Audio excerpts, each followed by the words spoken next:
Miss world పోటీలల్లో పాల్గొనేందుకు తెలంగాణకి వచ్చిన మిస్ ఇంగ్లాండ్ రిటర్న్ వెళ్ళిపోయింది. ఆమె రిటర్న్ వెళ్ళిపోవడే కాకుండా ఒక పత్రికకి ఇచ్చిన ఇంటర్వ్యూలో చాలా సంచలనమైనటువంటి ఆరోపణలు చేసింది ఆమె.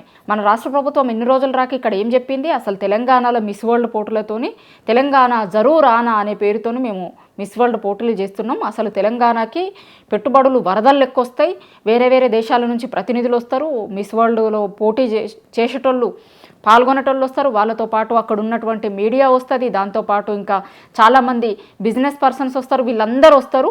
వీళ్ళందరూ రావడంతో అసలు తెలంగాణ రాష్ట్రంలో జరుగుతున్నటువంటిది అన్నీ కూడా దేశం మొత్తం అందరికీ తెలిసేలాగా అవుతుంది, అందుకోసమని మేము పెడుతున్నాం ఇక్కడ మిస్ వరల్డ్ పోటీలను అని చెప్పారు.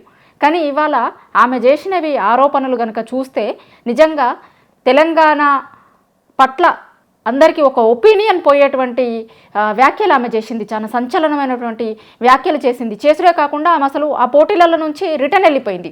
అసలు ఇప్పటివరకు మిస్ వరల్డ్ పోటీలు ఎప్పటి నుంచి అయితే జరుగుతున్నాయో అప్పటి నుంచి ఇప్పటి వరకు అసలు ఇట్లాంటి సంఘటనలు జరగలేదట.